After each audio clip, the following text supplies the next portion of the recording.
Okay. So,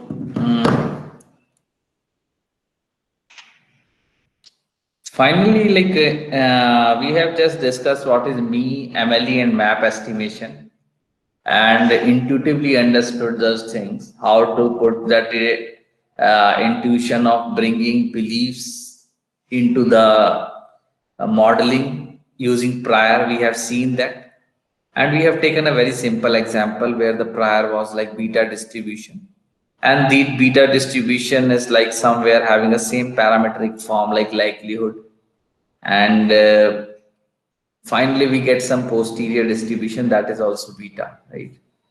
So we found out that when you just when you maximize it by putting a derivative equals to 0, you see the same algorithm what we have started with, algorithm 2, right? Alpha 1 plus gamma 1 divided by alpha 1 plus gamma 1 plus alpha 0 plus gamma 0, right? So it is the same algorithm. It means when you do map estimation, you are actually considering some prior information before estimating.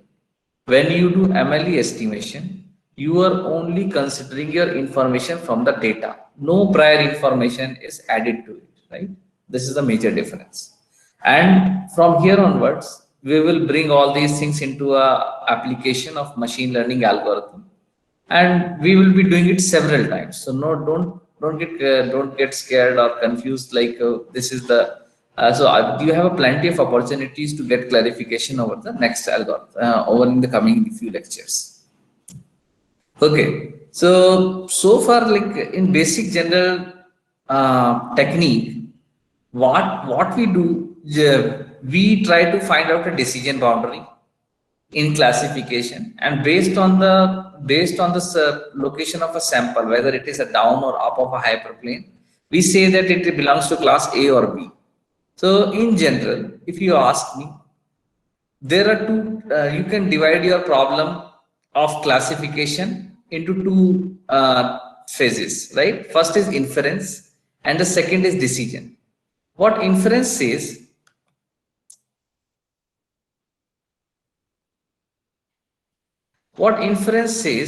like what is the probability of your class?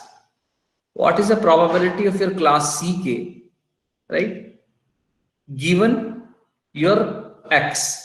So in short, X can be an image. So I give you an image and I may ask you like, what do you think? What is the probability of this image belong to a dog?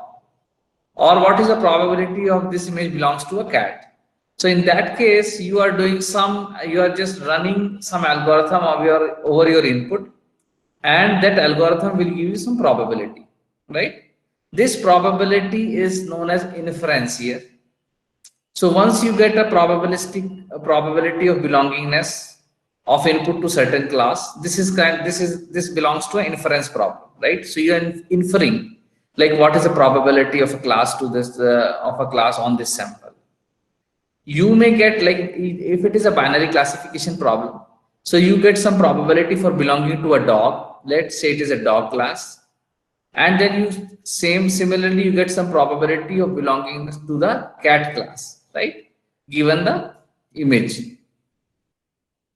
Now, if you have both probabilities, somebody asks you, what do you think this image belongs to which class?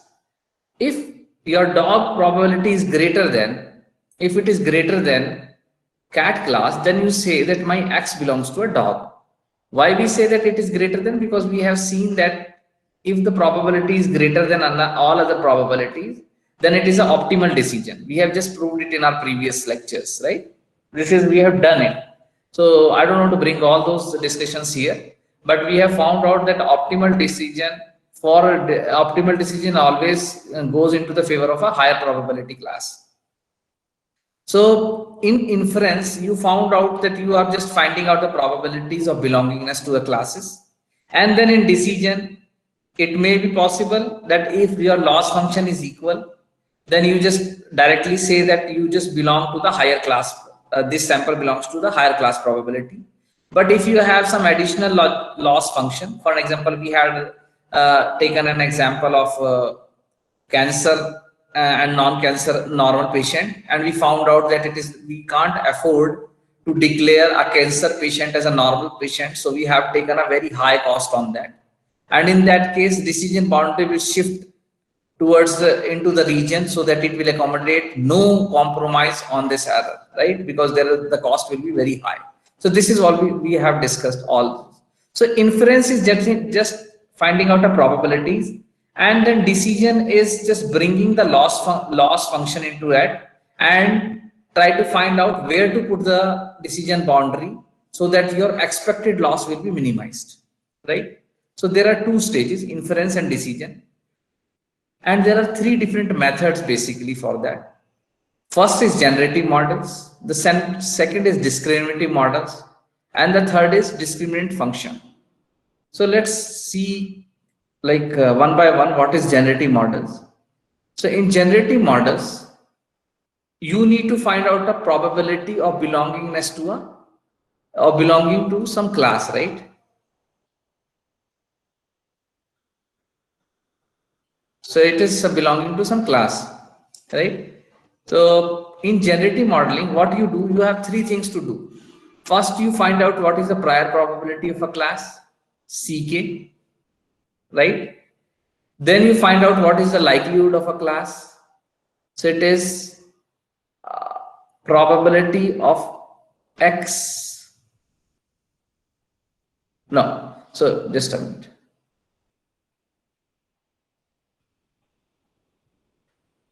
Okay, I think more slides on this. So yeah, it's the same thing. So in generative models, what we do, we first find out the prior probability of a class. Then we find out the conditional probability of a class. This is known as class conditional probability. And then we find out what is the total probability of seeing that image. You put it into a Bayes theorem and you find out the posterior probability. So ultimately, you are calculating the posterior probability using three different expressions, which you have estimated from your data set. The first estimation is prior probability, the second is class conditional, and third is evidence. Once you calculated all these three things, you plug into a formula and calculated the final posterior probability of belongingness to some image to a certain class, right? CK. So why it is known as generative? Because if you see clearly here, if you see clearly here in numerator, right? So you see that you can write numerator as joint probability of X, comma, CK, right? And because it is a joint probability, you can generate from it, right? So once I will discuss Gaussian mixture model, there you will have a better idea why we say it as a Gaussian, why we say it as generative model. So these models actually can generate a data, and we will do it on computer, right? So no need to worry and don't go for that abstraction and don't get scared and confused by this abstraction. We will do it on computer. So in short, generative models, why we say them as a generative model? Because if we are modeling or inferring, if we are doing inference using generative models, we can also generate some data from it. It has a capability of generating a data, but their computationally is a bit higher, right? Because just to calculate the posterior probability, I need to first evaluate this expression, then this expression, and then this expression, and then putting it to a Bayes theorem, and finally finding out the posterior probability. So it is computationally, it needs more effort. And sometimes it is not required to do such effort, a lot of effort, if you don't need to generate a data, right? So second class of model comes here, and this second class of model says, rather than doing all these things and then calculating a posterior probability, there are some ways in which you can directly calculate the posterior probability directly, right? Like logistic regression. So we will discuss all those methods one by one, no need to worry. So in logistic regression, you will find it out that we can directly find out the posterior probability of a given image or a sample without calculating the prior probability, right? Without calculating the prior probability and evidence, right? So we don't need to calculate all these expressions. We can directly calculate the posterior probability. If we have such, like if we can do that, all these models which can directly model the posterior probability without calculating the prior and likelihoods, then these models fall into a discriminant models, right? Because ultimately it need to take a decision on the posterior probability, whether for a given image the probability for dog is high or for cat is high. Whichever it is high, you take a decision that because it is high for a dog class, so this image belongs to a dog, right? That's what it is. So in discriminant models, we directly have a capability to find out the posterior probability. Then third category comes where, because ultimately we need to take a decision, right? So if ultimately we need to take a decision, these discriminant functions actually, what they do, they directly give you the label of a class. They don't give you a posterior probability, because once you get a posterior probability, you seeing that posterior probability, you take a decision. But what this discriminant function do? It directly give you the label of a class. If you get an image, it will directly tell you it belongs to a dog or a cat, but it will not tell you what is the posterior probability of a dog and a cat, right? So if this things comes, and it will directly give you a label of a class rather than giving a posterior of a posterior probability, then it comes into a these models or these kind of things comes under to the C category, which is known as discriminant function. So any questions so far till here? No, sir. No, sir. Okay.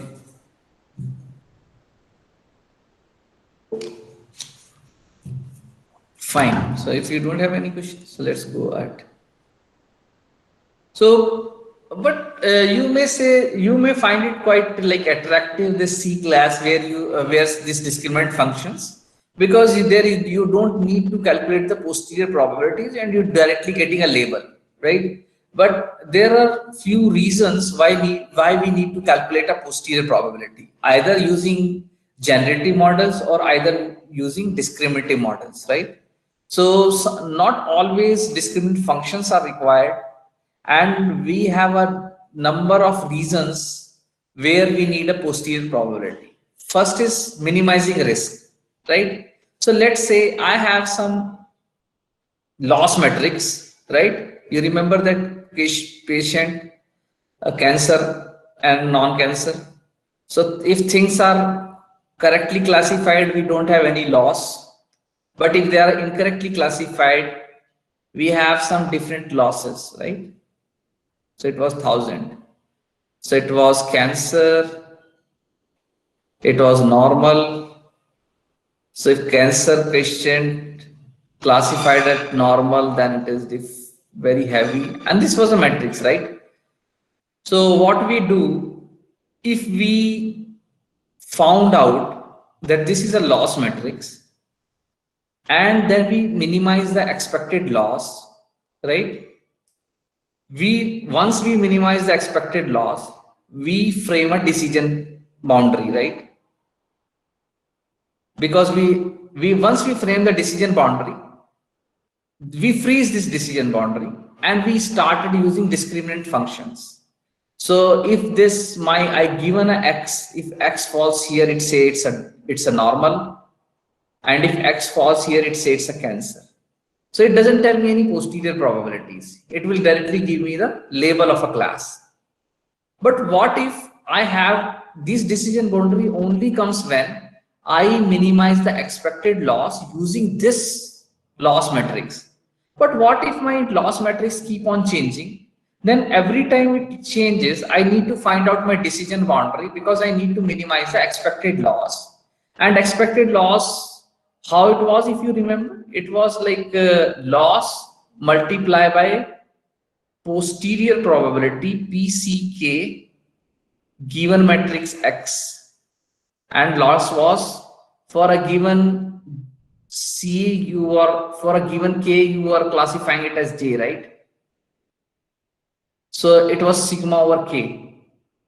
So you have to again and again compute this expression, Because if you are using discriminant function, you will not going to get these posterior probabilities.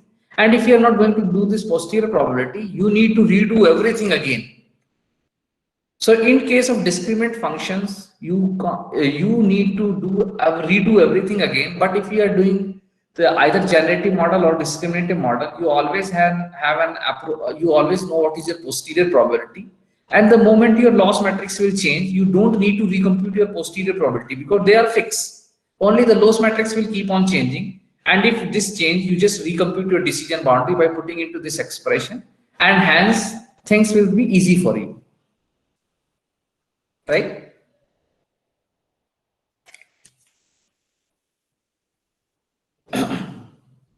Okay. The second reason could be the rejection option. In rejection option, I told you that if you are not very much sure, like this X belongs to which class, it's better not to take a decision, right? This is what I said in rejection option. But how you get to know that you are not sure, right? Because if you don't know the posterior probability, for example, for a given image, you may find out that it belongs to dog class with 50.5 and it belongs to cat class with 0.5. So it means it is equally probable to both classes. The given image is equally probable to both classes, and in that case, you are not certain for any class, you should reject it. You should reject it and say give it to the human intervention, because that falls into a rejection option. But if you don't calculate a posterior probability, you will never get to know how close it was. It may be 0.51 and 0.49, but your discriminant function it will give a higher weightage to 0.51. But 0.51 exactly is very near to 0.5, and you should reject it because that is very, very near to the equiprobable classes. So rejection option is another region where you need a posterior probability. Compensating for a class priors, right? So it may be possible. So I'm discussing this third point now. It may be possible that you have uneven data set. Uneven data set means, for example, you are modeling some medical data, and in that case, you have 10,000 samples. Out of those 10,000 samples, only 10 samples belong to a cancer class, and 990 samples belong to a normal class. So because this is very highly uneven data, so by default, if you classify any given image to a normal class, you will be 90% accurate, right? So you don't need to do any modeling. Because it is uneven data, how you can come up with this situation? So if you bring priors into a picture, that will normalize the things, right? Because you say that the probability of a cancer class is 0.001, right? 0.010, right? So in that case, it is saying, and probability of normal class is 0.9, right? So in that case, this prior probability, if you know, you can normalize it. And how you will normalize it? Just using a Bayes theorem. So we will discuss that also. So in compensating, if the data set is uneven, you need prior probabilities. And if you do the discriminative functions where directly the label of the class is given, you will not have any access to prior probabilities or likelihood probabilities, then you cannot do it. And in that case, you may fall into a very absurd situation where you're going to take a wrong decisions, right? The fourth thing, combining model. So it may be possible that a given patient has gone through two different tests. So one test is like a blood test, and other we have taken some MRI, right? Some X-ray or report or MRI report.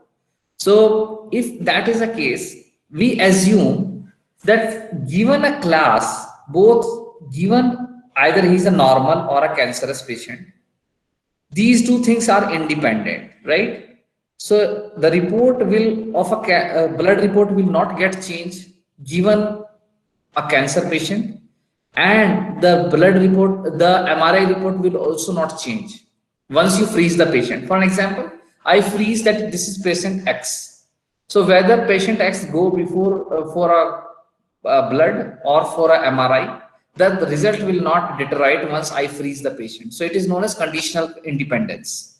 So in that case, and it is not very absurd assumption. So here I have assumed that given a patient, these two tests are independent. That's it, in short. Right?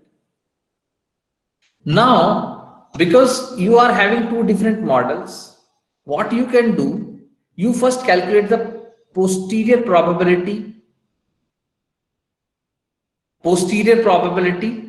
for a blood for a cancer given that blood, and posterior probability for a cancer given MRI, and you just normalize it with the prior probability of a cancer, and by that what you have a combined probability using these two tests, blood and MRI, that what is the probability of having a cancer. So in short, what I'm trying to say, if you don't have access to a posterior probability, then you can't combine the models. So there may be different chances than when you want to combine it. Even you in your projects also right now, you are doing it for your final year or third year, right? And you may be getting inference from two different models and you want to combine that inference for the final decision, then you can do it. And I really encourage you to always adopt this methodology, right? Even I have just taken, it is so powerful that this combining model I have used in my PhD thesis, and finally I got a good paper on it, right? So, and it is just a very simple, probability laws, right? So if you just try it on your own, if you are able to derive it, I will help you out somewhere in the tutorial, right? So you see it. So here I am saying that though discriminant function is quite lucrative in the sense that they will give you directly the label of a sample, but most of the time you will end up in finding out posterior probabilities, because once you know the posterior probabilities, you can do a lot of stuff with it, right? So any questions still far?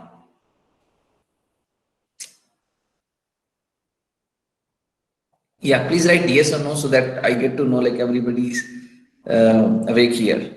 You are not getting drowsy or having a lunch, right?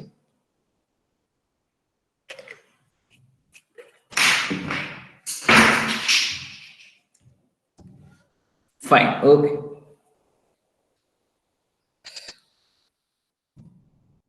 Okay. So it is bit mathematical, but we will go step by step on it and try to give you the feel of it, intuition of it. So I am going to discuss about loss function of a regression. So you know what is a loss function, right? It is totally, what is a total loss you are going to get if you take some decision on it, right? So what we have taken loss function is, here is a square error function. So it is a square error function. And just to recall you, it is for regression problem. So you have some function fx. Just for geometrical purpose, I am drawing it. Fx can be anything. So if you are predicting for some x, this is your fx. But if in your training data set, this was your sample. So this is the total error you are going to get from here to here. What you take, you just take the difference between these two prediction and true value and square it, right? This is what it is. You take a square of it. So it is a square. But if you are doing it for every x, right? If you are doing it for every x, then rather than summing it, you should integrate it, right? Because x is a continuous here. So you are integrating over x, right? So you are integrating over x, and you are integrating over d also, right? So in general, we are assuming that you can have, for different t, you can have different errors, right? So what is the total error you will get for this given yx, right? So your ultimate aim is to find out what? Your ultimate is to find out this yx, which will minimize your total loss, expected loss, EL. So EL is an expected loss, and you have find out a loss function that is a square function, square error function.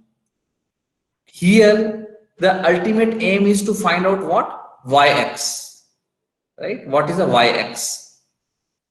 You don't know what is yx, but using your calculus, what you can do, you find out what is the minimum value for EL when you vary yx slowly and slowly. You perturb yx, either it will gain some value or it will decrease some value. So you take a derivative of this EL with respect to yx, right? With respect to yx. So yx is a function. So you are taking a derivative with respect to a function. So you change a function, your loss will change, right? Rather than taking a straight line, you change a function to a curve, then to a sinusoidal, right? So you keep on changing or tweaking your function little bit and your error keep on changing, right? So what you do in general, you take this function as a variable and take a derivative of a expected loss with respect to this function. And once you do it, you put that derivative equals to 0, right? You put that derivative equals to 0. What you will find out that the function which will minimize your expected loss is nothing, but it is a conditional expectation, right? It is a conditional expectation. So just to give you a geometrical picture is this. For an example, you are standing here on X. So somebody asks you what you should predict for this X so that your error will be minimized altogether. So there are so many values of T that can be possible with some probabilities. What you do, so there will be a distribution over this T. There will be a distribution over these T's, right? From minus infinity to plus infinity. You take the expected value of all these T's.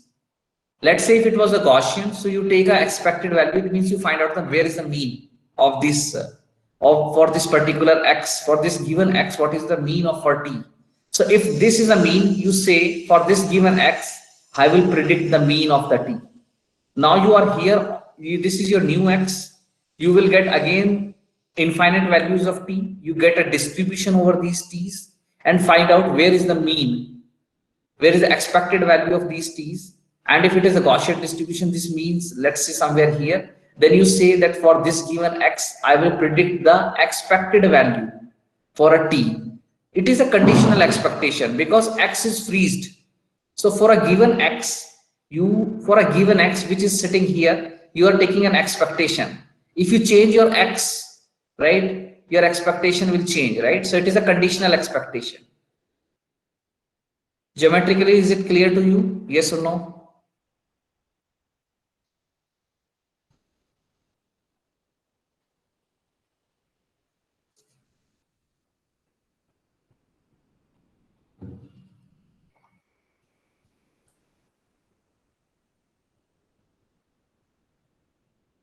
Okay. Okay, fine. So the only new concept that is available on this slide is I have taken a derivative of a functional with respect to a function. You have never seen it before, right? Until you some pro in mathematics or your like background is a highly qualified mathematician. Then there is a chance that you could have come across to this concept. Otherwise, it is advanced concept of mathematics and that fall into the category of calculation of variance, right? So here you are taking but intuitively things are same as it before, right? There you were taking a derivative with respect to a variable. Here you are taking a derivative with respect to a variable function, right?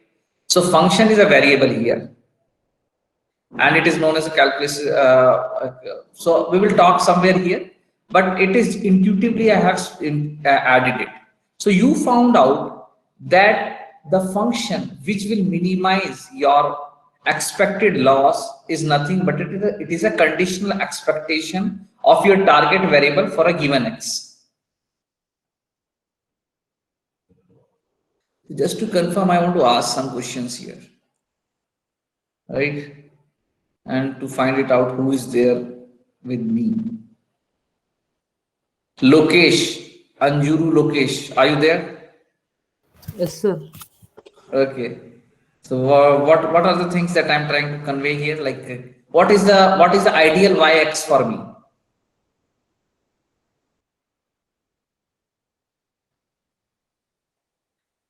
What is the ideal yx for me?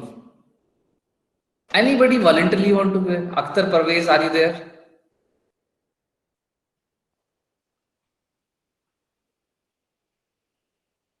So I think your mic is not working. Avinash Kumar. Avinash Kumar.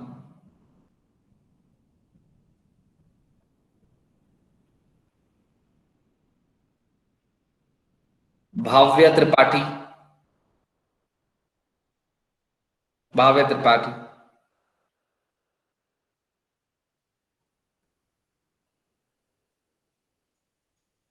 Dheeraj Kumar.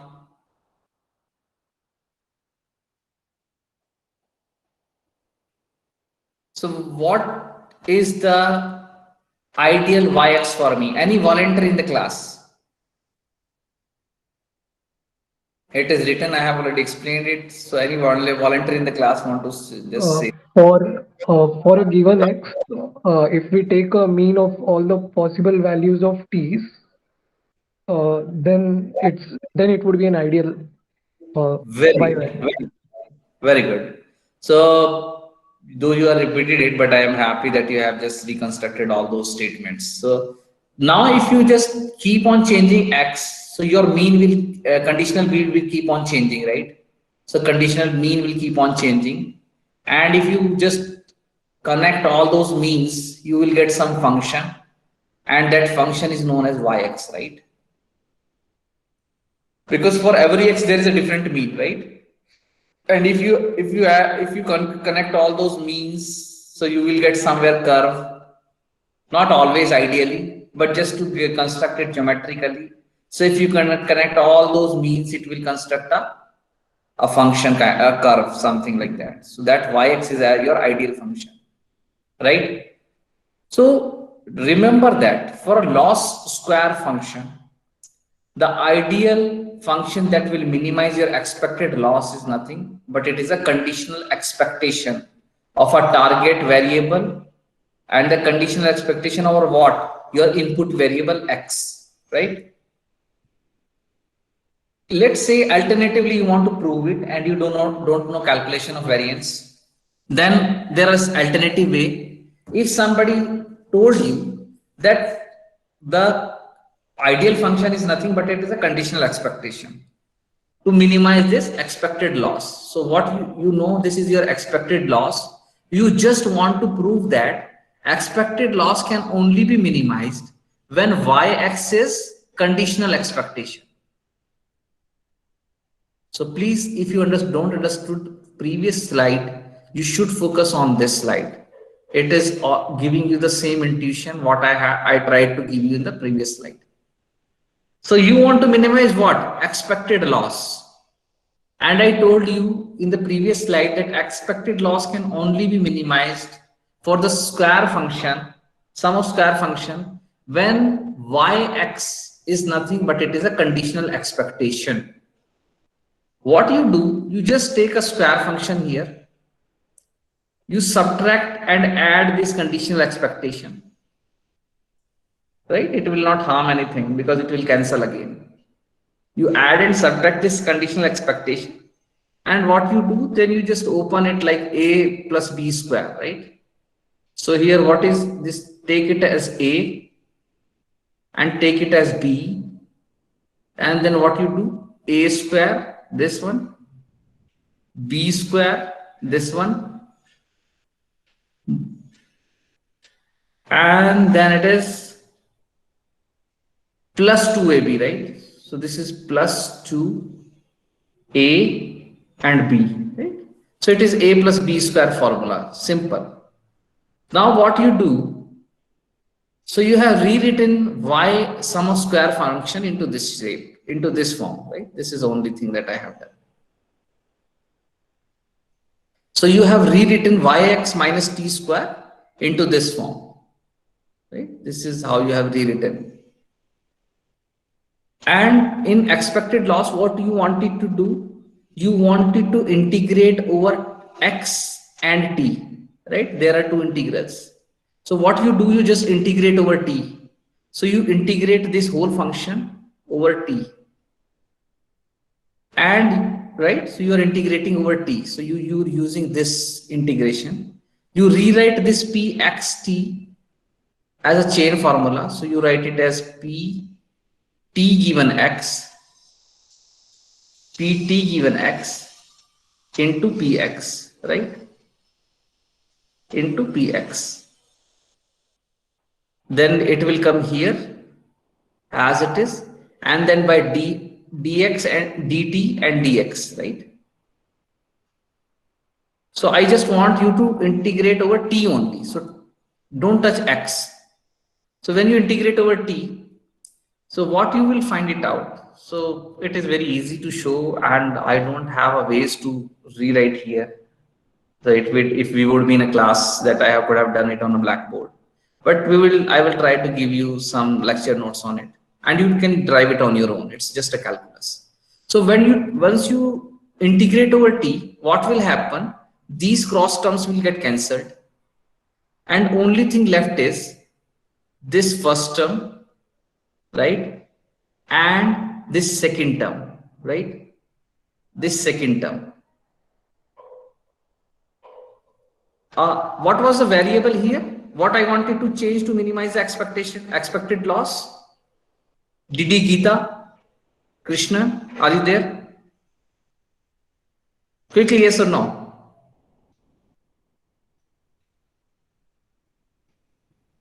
GK Bharat, GK Bharat Bhushan.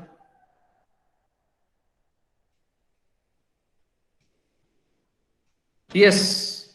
So what is my intent? What was my goal? What I want to minimize on this slide? E of L. Yeah, you can name it, right? Don't use notations. What is this? Expectation of loss function. It is the expectation of a loss function. Very good. So I want to minimize the expectation of a loss function. So what is the thing that I can change to change the value of expectation of loss? What is the variable? T. What? T. Anybody else? What I minimize expectation of a loss. So I want to minimize in some variable sense. So what is the thing that I can change here? Expect a conditional expectation. It is Yx. Amitabh Paliwal. Very nice. Very good.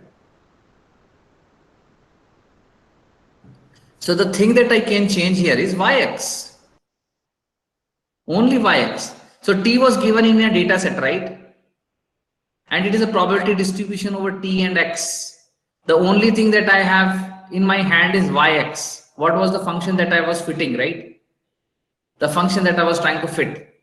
So Yx is the variable here. So I want to minimize my expected loss. So I keep on slowly changing my Yx. So Yx is the thing that I want to change. So if I minimize it, if I minimize my expected loss, then Yx should be having some value. And I just told you in previous slide that Yx is nothing but it is expected value of a target with respect to X. So it is a conditional expectation. So I can only change what? Yx. So after substitution, I got this expression, expected loss, and I can rewrite into term 1, T1. This is term 1 and this is term 2. So in term 2, it is a variance over of a T. So it is a variance of a T, right? So there, let's say this was a function. So it is a variance of a T. So it is a conditional variance. So can I change it? Is this in my hand?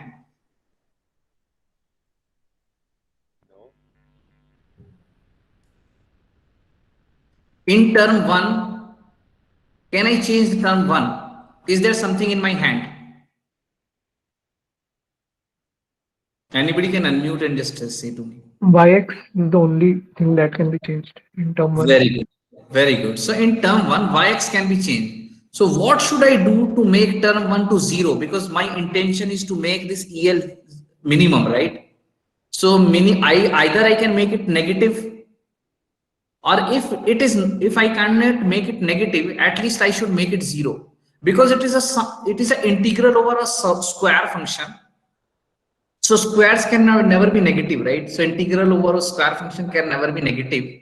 So the minimum value that term 1 can get is 0. So how I can get a 0 here? Yx equal to expectation. Very nice.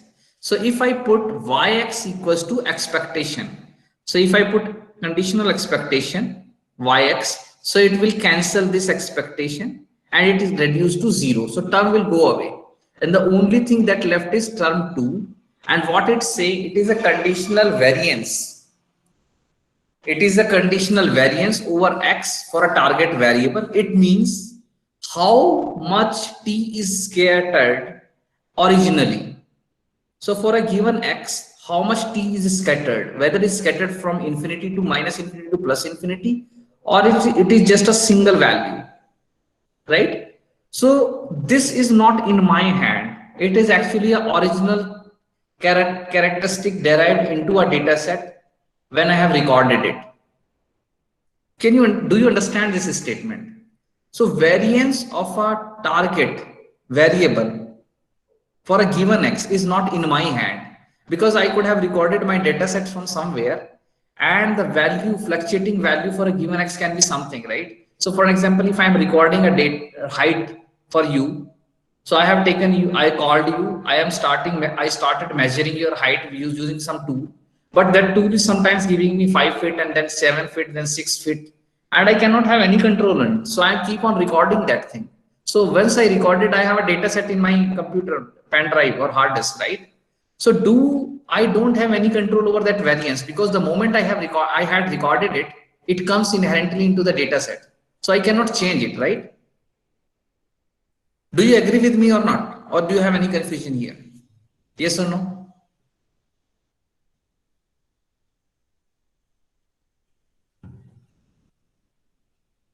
Very nice. So in term 1 and term 2, the only thing that I could have minimized was term 1, and term 2 cannot be reduced. So it is an irreducible error. So what is irreducible error here? What is the irreducible error here is a variance. Why it is irreducible? Because whatever, if you have scattered t so much, right? Whatever you do, your expectation will be somewhere, right? And the rest of the errors that will be coming because of that is of variance, you can never minimize it, right? So you cannot get rid of this error. So it is an irreducible error. You can never get rid of that. So it was inherently in your recorded data, and it will be there forever with you. And the best thing that you can do was to minimize this term 1. So this is a irreducible error. And if you recall that thing when we were doing optimal decision boundary, so we had that decision boundary which was here, and it was an optimal decision boundary, and this was the area. This was the area which was generating a expected loss. And we don't have any way to minimize this error, right? Because it is inherently available in the distribution of my target classes, right? So this is my optimal decision boundary, and I cannot do it. So it is for classification, and this is for regression, right? So this is for regression. So this is an inherent irreducible error, which is nothing but a conditional variance of a target variable. So the one takeaway from this slide right now is that in this regression, the ideal yx is nothing but it is a conditional expectation. Okay. How to minimize? Just to put y equals to x. That's it. Okay. So I just want to I have just finished the first chapter. Whatever things I have taken, you please read it through. First chapter of this Christopher Bishop PRML. It is having a very insightful texture, and this is a very good study material. I would say you just go through it in depth. If you have any question, please let me know. Otherwise, I will let you know when we'll be having a next class. Please drop your attendance. Thank you.